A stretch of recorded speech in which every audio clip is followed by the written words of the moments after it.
Good morning, everyone. My name is Donald, and I'm excited to be your English teacher today for a very fun and practical lesson. Hello, I'm Kim. Today we're going to do something different and entertaining. We're going to talk about beds. Yes, beds. And we're going to learn English through describing, comparing, and discussing different types of beds. Now, you might be thinking, beds? Why are we talking about beds? But Kim and I chose this topic very carefully. Beds are something everyone uses every day.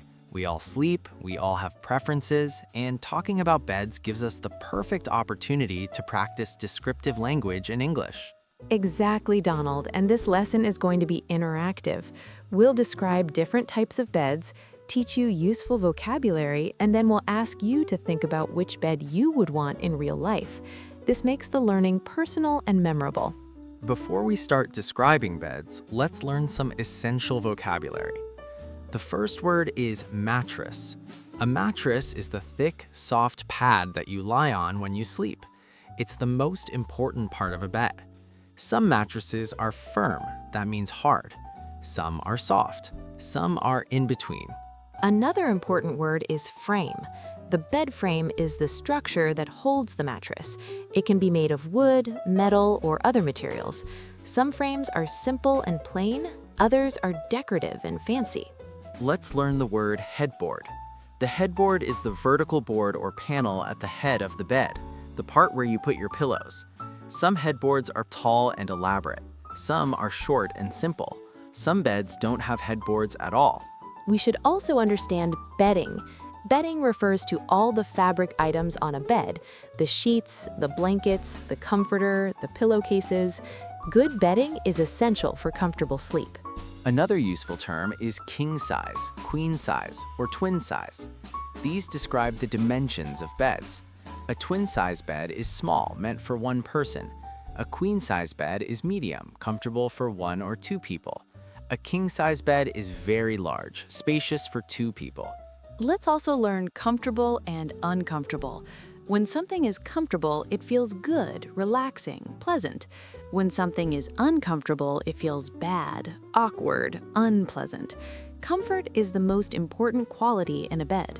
Perfect. Now let's begin our tour of different beds. Kim and I are going to describe 10 different types of beds, and we want you to think carefully about each one. Which one appeals to you? Which one would you choose for your own bedroom? Let's start with bed number 1, the classic simple bed. This is a standard bed with a wooden frame, a regular mattress, white sheets, and 2 pillows. It's very basic, very plain, nothing fancy at all. The classic simple bed is what most people have. It's practical and functional. Functional means it does its job well, in this case, providing a place to sleep. This bed doesn't have any special features. It's just a normal bed. The advantages of this bed are that it's affordable, easy to maintain, and takes up a reasonable amount of space. The disadvantage is that it's not very exciting or luxurious. Would you choose this bed, Donald? Honestly, Kim, I might. I appreciate simplicity. I don't need anything fancy to sleep well. But let's see the other options before I decide. What's bed number 2? Bed number 2 is the canopy bed. A canopy bed has 4 tall posts at each corner, and fabric drapes from the top, creating a curtain around the bed. It looks very romantic and elegant, like something a princess might sleep in. Let me explain drape. When fabric drapes, it hangs down in loose flowing folds. So a canopy bed has curtains that drape down from the top posts surrounding the bed like a tent or a little room within your room. Canopy beds were very popular in medieval times, hundreds of years ago in Europe. Rich people had canopy beds with heavy curtains to keep warm and to have privacy. Today, people choose canopy beds mostly for aesthetic reasons, because they look beautiful. Aesthetic is an important word. It means relating to beauty and visual appearance. When we make aesthetic choices, we're choosing things because they look good, not necessarily because they're practical.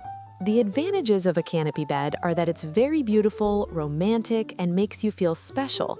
The disadvantages are that it takes up a lot of space, the posts might be in the way, and the curtains need regular washing.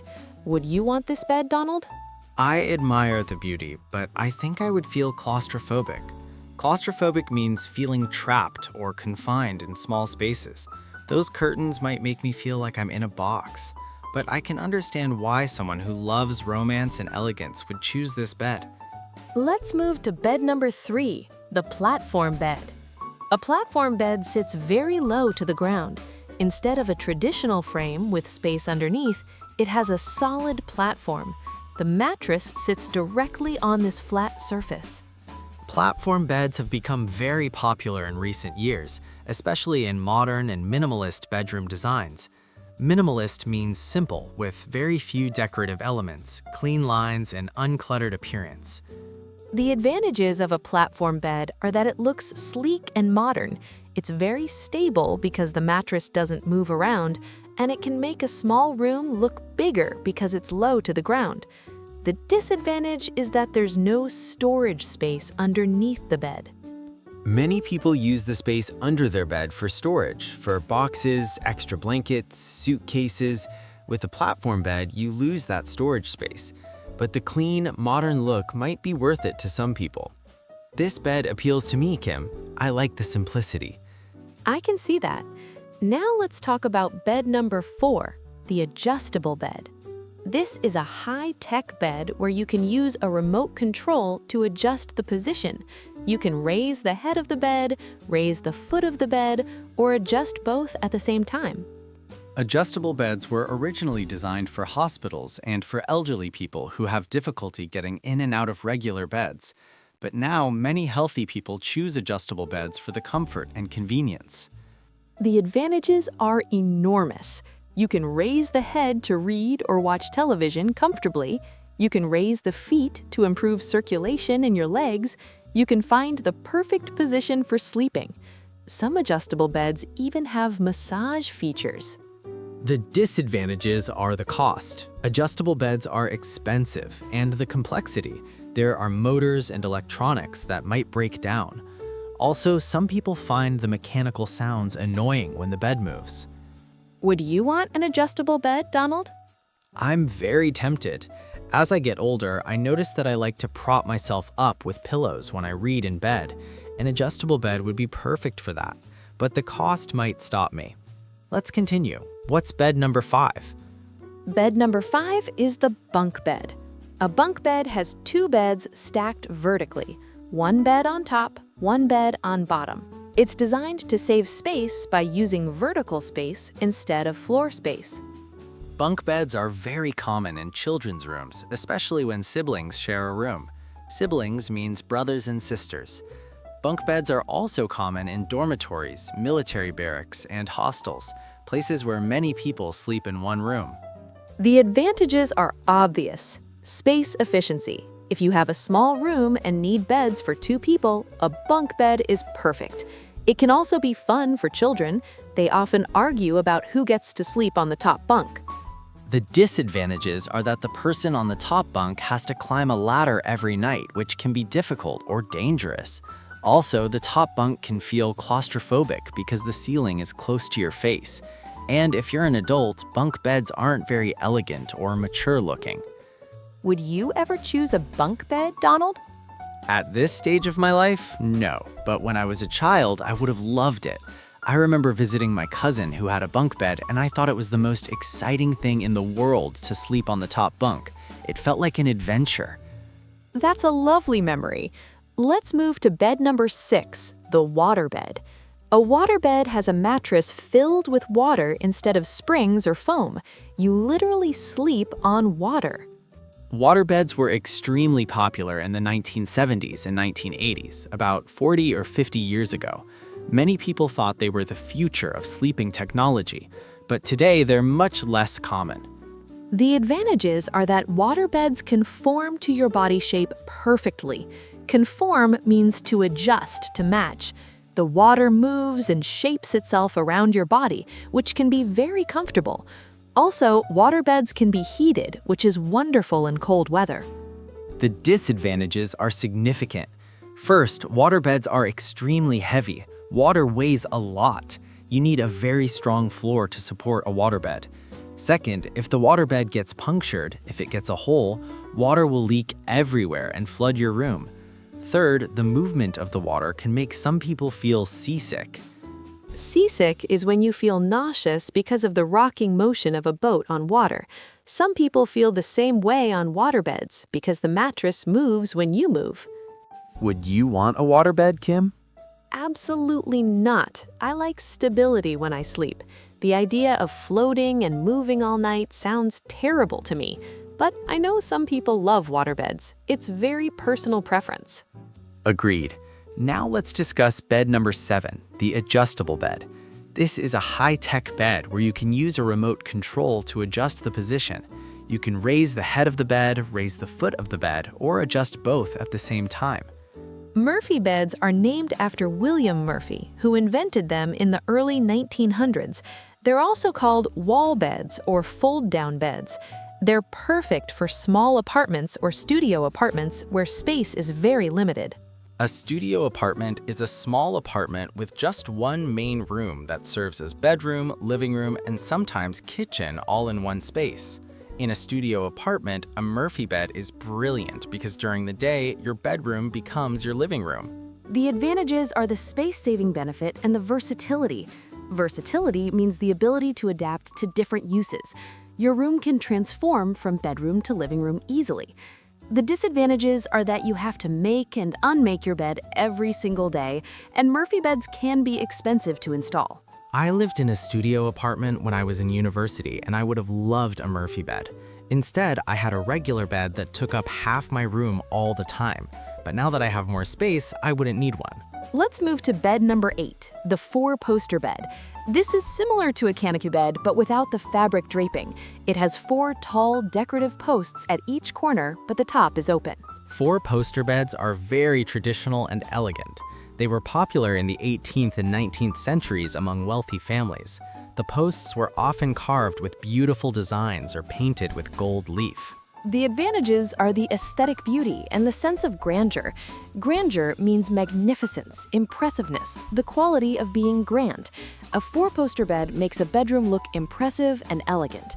The disadvantage is that it requires a room with high ceilings and plenty of space. If you put a 4-poster bed in a small room with low ceilings, it would look cramped and out of place. These beds need space to show their beauty properly. Would you want one, Kim? If I had a large, elegant bedroom with high ceilings, yes, I would love a 4-poster bed. It's beautiful and timeless. Timeless means it never goes out of style. But in my current apartment, it would be ridiculous. Now let's talk about bed number 9, the hammock bed. A hammock is a piece of fabric or net suspended between 2 points, traditionally between 2 trees outdoors.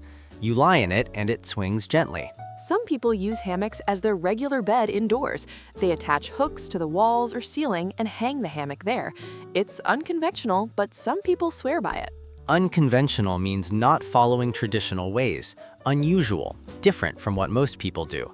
And swear by something means to believe strongly that something is excellent. So some people swear by hammock beds. They believe hammocks are the best way to sleep. The advantages are that hammocks are inexpensive, portable, and the gentle swaying motion can be very relaxing. Some people say sleeping in a hammock cures their back pain. The disadvantages are that getting in and out can be awkward. You might fall out during the night, and it's difficult for 2 people to share a hammock. I've slept in a hammock while camping, and I enjoyed it for one night, but as my regular bed, I don't think so.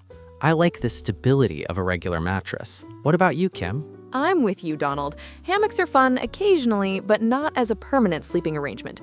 Let's move to our final bed. Bed number 10, the luxury smart bed. This is the most modern, high-tech option. A luxury smart bed has everything. Adjustable positions, built-in massage, temperature control that can make each side of the bed different temperatures, sleep tracking technology that monitors your sleep quality, and even an alarm system that wakes you up at the optimal time in your sleep cycle. Some beds can raise your head automatically if you start snoring. Some can connect to your smartphone and give you detailed reports about your sleep patterns.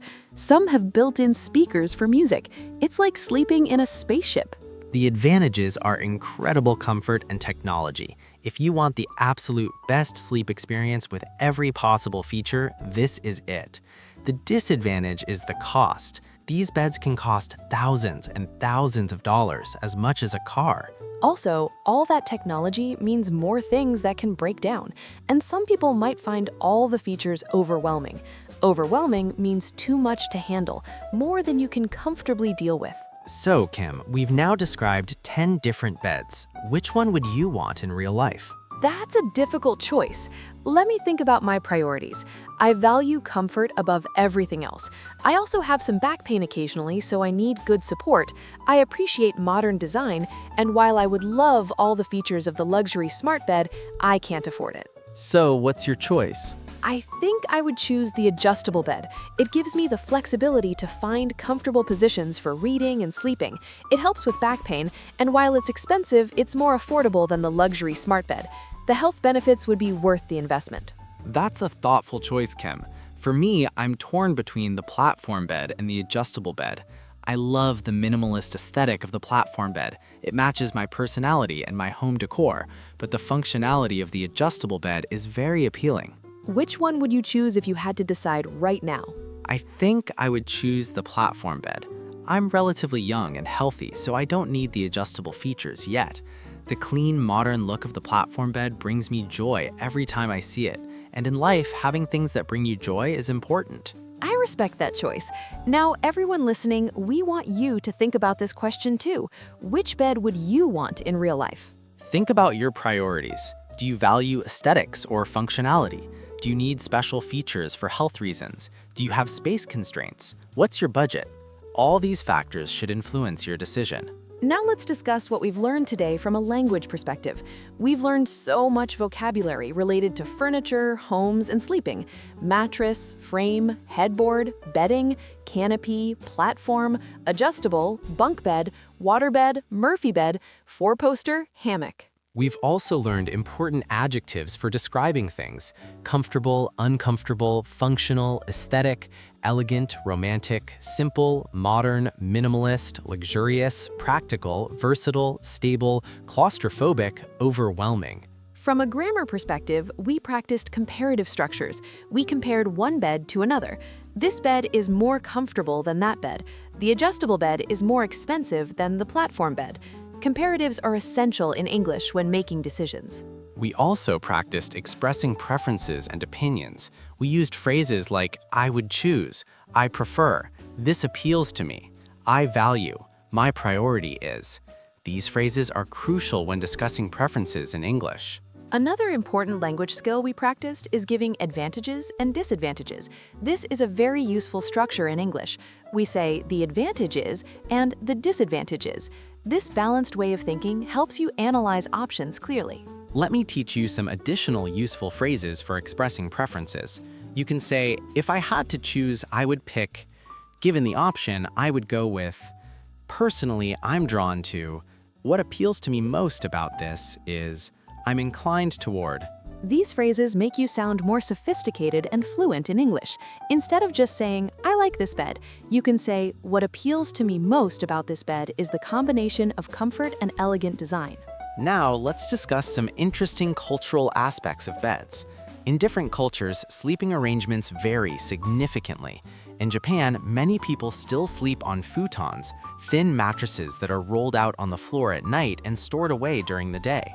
In some Middle Eastern cultures, people sleep on cushions and carpets on the floor rather than raised beds. In Scandinavia, couples often have separate blankets on the same bed, so each person can control their own temperature. These cultural differences are fascinating. Beds also reflect economic status and values. In some cultures, having a large, expensive bed is a status symbol. In other cultures, simplicity and minimalism are valued more than luxury. Understanding these cultural differences helps us understand different perspectives. Now let me give you some homework assignments to practice what we've learned today. First, write a paragraph describing your current bed. Use descriptive language. What does it look like? What material is it made from? How does it feel? Is it comfortable? Second, write another paragraph describing your dream bed, the bed you would have if money and space were no problem. Be creative and detailed. This exercise helps you practice descriptive writing and using adjectives. Third, practice the comparative structures we used today. Write 5 sentences comparing different types of beds. For example, a waterbed is more unusual than a platform bed. An adjustable bed is more expensive than a simple bed. Fourth, imagine you're helping a friend choose a bed. Write a dialogue where you discuss the advantages and disadvantages of different options. This helps you practice conversational English and giving advice. And fifth, think about other furniture in your home. Choose one item, maybe your sofa, your desk, your dining table, and describe it using the vocabulary and structures we practiced today. This helps you apply what you learned to other contexts. Now I want to talk about why this type of lesson is valuable for English learners. When we learn language through concrete, everyday topics like beds, the vocabulary becomes much more memorable than learning from abstract textbook examples. Exactly, Donald. Everyone has a bed, everyone sleeps, everyone has opinions about comfort and design. So when we attach English words to these real, personal experiences, your brain remembers them better. This is called meaningful learning in educational psychology. When information is meaningful and relevant to your life, you retain it much longer than when you memorize random lists of words. Also, by asking which bed would you want, we made this lesson personal. You weren't just passively listening to us talk, you were actively thinking, evaluating, and forming your own opinions. Active learning is much more effective than passive learning. Another benefit of this lesson is that we practiced extended description. In real English conversations, you often need to describe things in detail, explaining what something looks like, how it works, what its advantages and disadvantages are. This is an essential skill. And we practiced it in a fun, low-pressure way. You weren't worried about making mistakes because you were interested in the topic. Interest and enjoyment are the best motivators for learning. Before we finish, I want to share a personal reflection. When I was learning Spanish, I made the mistake of only studying formal academic language from textbooks. I could talk about philosophy and literature, but I couldn't describe my apartment or discuss furniture shopping. That's such a common problem. Many language learners can discuss abstract concepts but struggle with everyday vocabulary. Exactly. So when I finally realized this gap in my knowledge, I started deliberately learning vocabulary for everyday life. Furniture, appliances, clothing, food preparation, household tasks, and my Spanish became much more useful and natural. That's an important lesson for everyone listening. Don't neglect the everyday vocabulary. You need to be able to talk about beds, chairs, kitchens, and bathrooms just as much as you need to discuss business or academics. Now, let me teach you some additional related vocabulary that might be useful. Pillow is the soft cushion you rest your head on. Blanket is the warm covering you put over yourself. Comforter, or duvet, is a thick, fluffy blanket filled with feathers or synthetic material. Sheets are the fabric layers that go directly on the mattress and touch your body. Pillowcase is the removable cover on your pillow. Nightstand, or bedside table, is the small table next to your bed where you put your lamp, phone, or book. Sleep schedule, or sleep routine, refers to your regular pattern of when you go to bed and wake up. Insomnia is the medical term for difficulty falling asleep or staying asleep. To oversleep means to sleep longer than you intended. These are all useful words for talking about sleeping and bedrooms in English. I encourage you to learn not just individual words, but words in context in natural groups like this. Now, here's an interesting question for you all to think about. How has your ideal bed changed as you've gotten older? When you were a child, what kind of bed did you want? What about now? That's fascinating to consider, Donald. When I was a child, I wanted a bed that felt like a castle or a treehouse, something magical and fun. Now, as an adult, I want a bed that helps me sleep well and wake up without back pain. My priorities have completely changed. Mine too. As a child, I wanted bunk beds because they seemed exciting. As a teenager, I wanted whatever looked cool and impressed my friends. Now, I only care about quality sleep and aesthetics that bring me peace. It's interesting how we evolve. This evolution reflects our changing needs and values. Children value play and imagination, teenagers value social approval, adults value health, comfort, and peace. Understanding these changing priorities helps us understand human development. And in English, being able to express these changes is important. You might say, when I was younger, I preferred, but now I value, or my priorities have shifted from this to this. These structures help you discuss personal growth and change. Let's also think about the future. What might beds be like in 20 or 30 years? With advancing technology, we might have beds that monitor our health in real time, beds that automatically adjust to prevent snoring, or even beds that help us lucid dream. Lucid dream means to be aware that you're dreaming while you're still in the dream, and sometimes being able to control the dream. Some people are researching technology to help induce lucid dreams. The future of sleep technology is exciting. Imagining the future helps us practice future tenses and conditional structures in English. If beds could do anything, they would, or in the future, beds might. These are useful grammatical patterns. Before we conclude, let's do a quick review. Can everyone remember the 10 types of beds we discussed? Let's list them. The classic simple bed, the canopy bed, the platform bed, the adjustable bed, the bunk bed, the water bed, the Murphy bed, the four-poster bed, the hammock bed, and the luxury smart bed. Excellent. And can you remember some of the key vocabulary we learned? Mattress, frame, headboard, bedding, comfortable, functional, aesthetic, claustrophobic, versatile, overwhelming. We covered so much today, and the best part is, all this vocabulary is immediately useful. Tonight, when you go to bed, you'll be able to think and describe your sleeping experience in English. That's the kind of practical learning we'd love to provide. English isn't just for textbooks and classrooms. It's for describing your real life, your real experiences, your real preferences and opinions.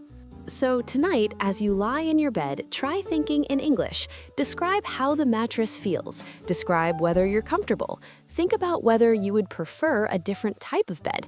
This kind of mental practice is incredibly valuable. And if you sleep with a partner, you could even have this conversation with them in English. Ask them, which bed would you want if we could choose any bed in the world? It's a fun conversation topic that also happens to be great English practice. We hope you enjoyed this lesson, everyone. We tried to make it practical, interesting, and different from typical English lessons. Learning English should be enjoyable, not just educational. Remember, language learning happens best when you're engaged, interested, and connecting the language to your real life. That's what we tried to do today with this topic of beds. Practice the vocabulary we learned. Do the homework assignments we suggested. Think about which bed you would choose and why. And most importantly, keep practicing your English every single day. Thank you so much for learning with us today. We appreciate every person who listens to our podcast and works to improve their English skills. Until next time, everyone, sleep well in whatever bed you have. May your English dreams be filled with new vocabulary and perfect grammar. Goodbye, everyone. Sweet dreams and happy learning. Goodbye. Keep practicing, and remember, learning English is like choosing the perfect bed. It requires thought, patience, and finding what works best for you. Take care, everyone. See you in the next lesson.